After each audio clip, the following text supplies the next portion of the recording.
জুলাই সনদ বাস্তবায়ন না হলে আরেকটা বিপ্লবের জন্য প্রস্তুতি নিতে হবে, আর গণভোট বাস্তবায়ন না হলে জাতীয় মুনাফিককে টেনে হেঁচড়ে বুড়ি গঙ্গায় নিক্ষেপের জন্য তৈরি থাকতে হবে। বাংলাদেশে দুটো দল, একটা ছিল আওয়ামী লীগ স্বৈরাচার এবং ফ্যাসিস্ট, আর বর্তমানে একটা ক্ষমতা আসে, এটা হলো জাতীয় মুনাফিক। ফ্যাসিস্ট এবং স্বৈরাচারের বিরুদ্ধে আমাদেরকে জুলাই আগস্টের বিপ্লব করা লেগেছে, জুলাই সনদ এসছে। বর্তমানে জাতীয় মুনাফিক দল জুলাই সনদ বাস্তবায়ন করছেন না। গণভোট এবং জাতীয় নির্বাচন একই সাথে হয়েছে, জনগণ গণভোটও দিয়েছে, জাতীয় নির্বাচনে ভোটও দিয়েছে। গণভোটকে অস্বীকার করবেন, জনগণের ভোটে আবার ক্ষমতা থাকবেন, তা হতে পারে না। আমাদের করণীয় হলো দুটো, একটা হলো জুলাই সনদ বাস্তবায়ন না হলে আরেকটা বিপ্লবের জন্য প্রস্তুতি নিতে হবে, আর গণভোট বাস্তবায়ন না হলে জাতীয় মুনাফিককে টেনে হেঁচড়ে বুড়ি গঙ্গায় নিক্ষেপের জন্য তৈরি থাকতে হবে। থেকে দিক নির্দেশনা শিখব। আজকে যারা আমার পরবর্তীতে যারা যা বলে গেছেন, তারা আমার কথাই বলে গেছেন। আমি মনে করি একটা পবিত্র জায়গা হচ্ছে সংসদটা। সেই পবিত্র জায়গার সারা বাংলাদেশের মানুষের চাওয়া পাওয়া সব ওইখান থেকে নির্ধারিত হয়, মানুষের স্বপ্ন। আজকে জুলাই সদন নিয়ে যা হচ্ছে রীতিমতো রং তামাশা। আমরা কখনো বিশ্বাস করতে পারি নাই যে আজকে আমাদের রাস্তায় দাঁড়াইতে হবে। আমরা মনে করেছিলাম যে 5ই আগস্টের পর থেকে আমরা নতুন একটি বাংলাদেশ খুঁজে পাব। আমরা কি পেয়েছি ভাই? আমরা এখনো পাই নাই। কেন পাই নাই? কারণ আমাদের সাথে প্রতিশ্রুতি ভঙ্গ করেছে তারা রীতিমতো আমাদের সাথে গাদ্দারি করছে। তারা হ্যাঁ ভোটকে 70% জয়ী করেছি।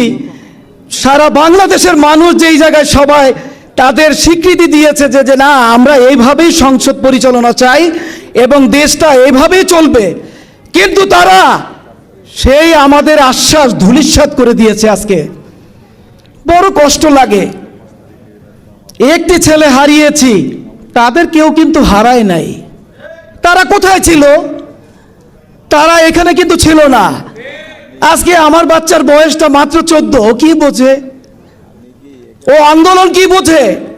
ও সবসময় একটা কথাই বলতো, সেটা হচ্ছে যে বাবা শিক্ষা দিয়ে তুমি কি করবে? শিক্ষা দিয়ে কি কাজ? বাবা শিক্ষা দিয়ে কিছু হবে না, এখন শিক্ষা এখন নাই বাবা। এটার মধ্যে বৈষম্য চলে আসতেছে। তুমি যে বলতেছো যে আমি বড় হয়ে বড় কিছু হব, চাকরি করব, বড় কিছু করব, কিচ্ছুর আশা নাই বাবা। তা ঘর থেকে যখন একটি 14 বছরের শিশু সে মায়ের কাছে শেষ খাবার খেলো, এক মুঠো ভাত খেতে চেয়েছিল সেদিন, যে মা তুমি আজকে খাওয়াই দাও আমাকে। 5ই আগস্টের দিন চাঙ্কার পুল, সেখানে অনেকেই উপস্থিত ছিল। ওই মর্মাহত সিনটা সবাই দেখেছে। আসিফ মাহমুদ ভুঁইয়া ওইখানে ছিল, সে দেখেছে, সে বলেছে যে আমার সামনে লাশটা এইভাবে পড়লো। ওইখানে বাদী হয়ে গেছেন বাড়িওয়ালারা পর্যন্ত, যে একটা শিশু, সে একটা বাচ্চা, সে বাসা থেকে বের হয়েছে যে মা আজকে নতুন বাংলাদেশ হবে। এর চেয়ে কষ্ট কি হইতে পারে? আমরা কিছু বলার ভাষা নাই। আমার একটি মাত্র ছেলে ছিল, সে 10 পারা কোরআনে হাফিজ ছিল। কি পেলাম আমরা? আর সংসদে বসে বসে আপনারা হাসি ঠাট্টা করেন, গল্প করেন। কিসের দাবি? কোত্থেকে আসলো আমাদের দাবি? তো আমাদের হইল না কেন?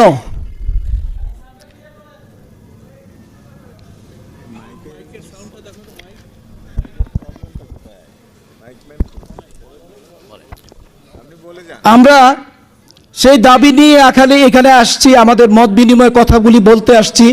খুব দুঃখ লাগে, কষ্ট লাগে। আমরা সব হারাইছি, এখন হারানোর কিছুই নাই। আপনারা পূর্বতে যেই কথাগুলি বলে গেছেন, যে ইয়েগুলি বলে গেছেন, সেইগুলি বাস্তবায়ন করেন।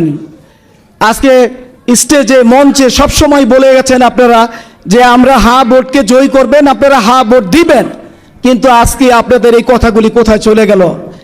এটা তো নেহাত জাতির সাথে বেইমানি। এটা করেন না, এটা ধিক্কার জানানো উচিত। এটা গাদ্দারি হচ্ছে, এই গাদ্দারি আমরা মেনে নিব না, এই গাদ্দারি আমরা কখনো মেনে নিব না। আমি বলতে চাই আজকের এইখান থেকে শুরু হোক যে প্রতিটা গাদ্দারির জন্য আমি চাঙ্কার বলে এমন কি আছে যে আমি সব কিছু ডিটেলস নিয়ে আসছি, আমার কাছে সমস্ত ভিডিও আমার কাছে আছে, এবং কি আন্তর্জাতিক ট্রাইব্যুনালে আমি সব দেখাইছি। তারাও বলছে যে আপনি এত ভিডিও কোত্থেকে কালেকশন করলেন। সুজন সে 10-12টা গুলি করে ফালাইছে, তারা দিছে 6 বছরের জেল। খুব হাস্যকর ব্যাপার। আর যে পালায় আছে তারা দিছে ফাঁসি। চিন্তা করে দেখেন কাদের কাছে বিচার চাইবেন আপনারা। এর জন্যই বলি আমার শহীদ ভাইরা এবং আমার আহত পরিবারের যে ভাইরা এখানে উপস্থিত আছেন, আপনারা মাঠে নেমে যান। মাঠে নামবেন না আপনারা? অবশ্যই নামবেন আপনারা মাঠে। আমাদের জুলাই সদন বাস্তবায়ন করতে হবে ইনশাল্লাহ। এটা বলেই আমি শেষ করলাম। আসসালামু আলাইকুম ওয়া রাহমাতুল্লাহি ওয়া বারাকাতুহু। আমি শহীদ মাহমুদুর রহমান সৈকতের বোন। আমার ভাই গত 2024 সালের 19শে জুলাই শহীদ হন মোহাম্মদপুরে। সে যখন রাজপথে নামে, একটা নতুন বাংলাদেশের স্বপ্ন নিয়ে রাজপথে নামে। সেটা শুধু আমার ভাই না, যারা আন্দোলনে নেমেছিল, আমার বিশ্বাস প্রত্যেকটা ছেলে মেয়ে যারা আন্দোলনে নেমেছিল সবাই একটা নতুন বাংলাদেশের স্বপ্ন নিয়ে রাজপথে নেমেছিল। কারণ যেই সিস্টেমটা চলে আসতেছিল, যেই জিনিস ক্রমানুসারে হয়ে আসতেছিল, যেই কাজগুলো, যেই দুর্নীতিগুলো, সেগুলোতে বিরক্ত হয়ে গেছিলাম আমরা সবাই। কিন্তু কেউ কথা বলতেছিলাম না, মনে করছিলাম যে এটাই সিস্টেম, এটাই চলতে থাকবে। কিন্তু যখন আস্তে আস্তে থাকে না যে একজন ভয়েস রেইজ করলে অটোমেটিক অন্যরাও ভেতর থেকে তারা ভয়েস রেইজ করা শুরু করে। তো 24 সালে সেটাই হয়েছিল যে দেওয়ালে পিঠ থেকে গেছিল সবার। একজন যখন ভয়েস রেইজ করছে তখন আস্তে আস্তে পুরো বাংলাদেশ একসাথে ভয়েস রেইজ করছিল। কেন? কারণ তারা বাংলাদেশে একটা পরিবর্তন চেয়েছিল।